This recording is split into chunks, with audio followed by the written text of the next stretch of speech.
It's a cat and mouse game. They just promise you all these things. Great, here's the fee, and then rug pull, gone. I had to sell my house so I could pay off the line of credit. They are ruthless, highly intelligent, and will stop at nothing to get your money. My life is going to change.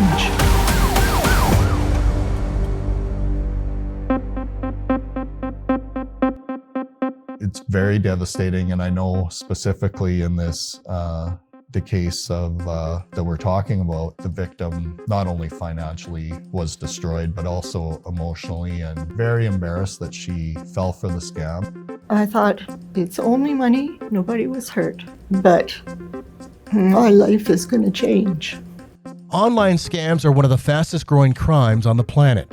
Thanks to the internet and social media, criminals can now reach more people than ever before. They are ruthless, highly intelligent, and will stop at nothing to get your money. Now, the grandparent scam is a particularly nasty crime that impacts people on an emotional and financial level. The consequences are dire and can affect generations of a family. In this episode, we'll hear from Detective Trevor Semotiuk of the Edmonton Police Service Financial Crimes Unit. We'll discuss how you can avoid becoming a victim of the grandparent scam. I'm Adam Cook, and this is The Con Job.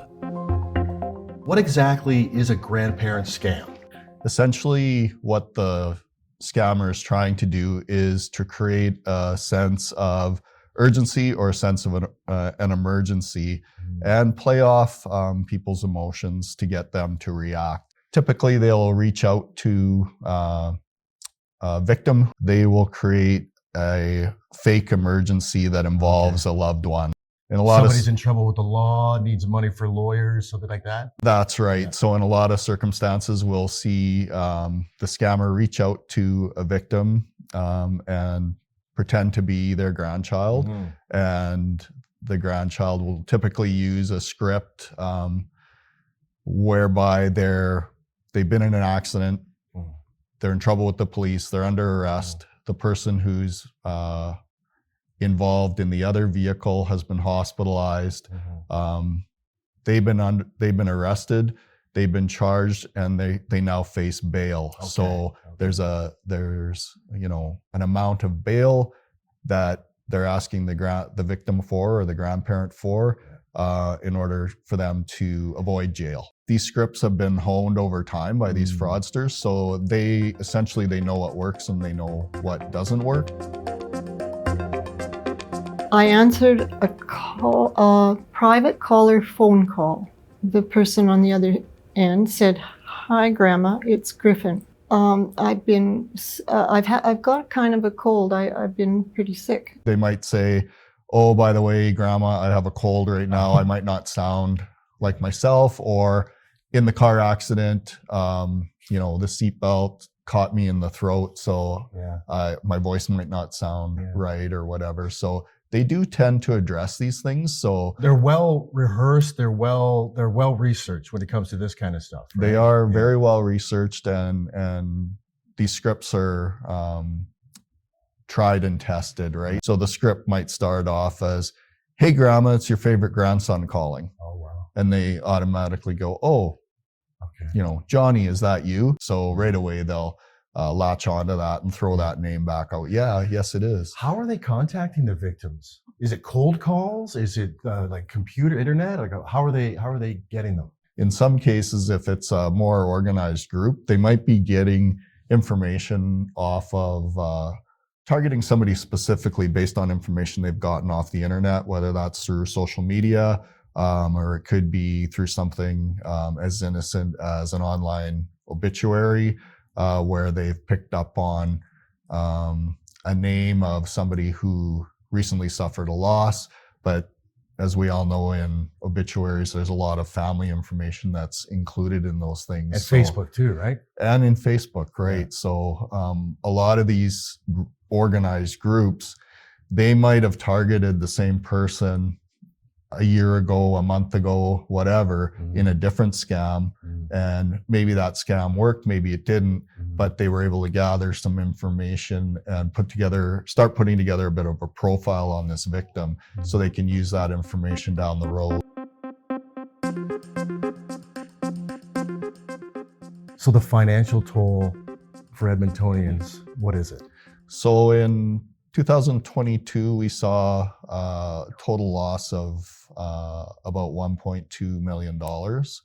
For the first 6 months of 2023, just under $600,000 loss. And Do you think those numbers are accurate, or? they're probably low, because we know that fraud in general, or these types of crimes, are underreported. So, people may not report because they feel embarrassment that they've been taken advantage of, or, they don't want their family members to worry, or whatever it is, right? Is there one that sticks out in your mind as far as how elaborate the schemes are? A few years ago, we had an elderly lady, a grandma, who was taken advantage of, and she lost over $200,000 in a grandparent scam, as she had lost her husband, and all the family members' information, including the grandson, was posted in the obituary. So the scammers were able to use that information to trick her that he had been in a car accident, and he was under arrest with the police. He needed bail money. One of the red flags of dealing with a grandparent scam is there will be some sort of, whether they call it a gag order or confidentiality clause or whatever it is, they'll come at the victim with, you can't talk to anybody else about what's going on. In this particular case, it was very effective. It was pretty frightening. It was embarrassing, beyond belief embarrassing. Sad, because I'd lost my husband that year. And we'd been careful with our money for 53 years. So I thought, well, that's incredibly stupid. So how do people avoid this stuff? Number one, being educated and aware of, the types of scams that are out there.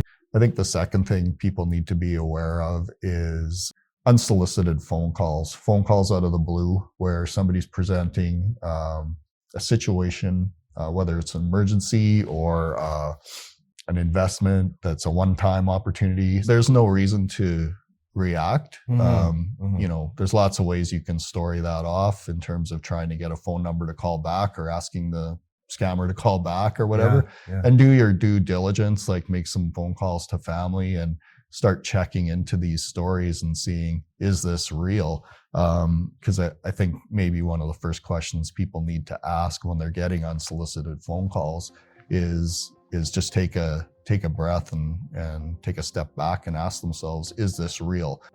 So if you think you've been scammed, your number one suggestion is what? I think first of all, call the police after you've notify your banks and stop any payments and everything like that. Call the police, make sure it's reported. Call the Canadian Anti-Fraud Center. The quicker the better. The quicker the better, yeah. And even if it hasn't been quick, I think it's important to report at any time, because it might be another piece of a puzzle to a different investigation that we're working on, an organized group, for example, or there might be some other interesting twist that we haven't seen before that will help us. You can report suspected fraud to the Edmonton Police Service or your local police department. The Con Job is a production of the Edmonton Police Service. Follow us on your favorite podcast player. On behalf of EPS Corporate Communications, I'm Adam Cook.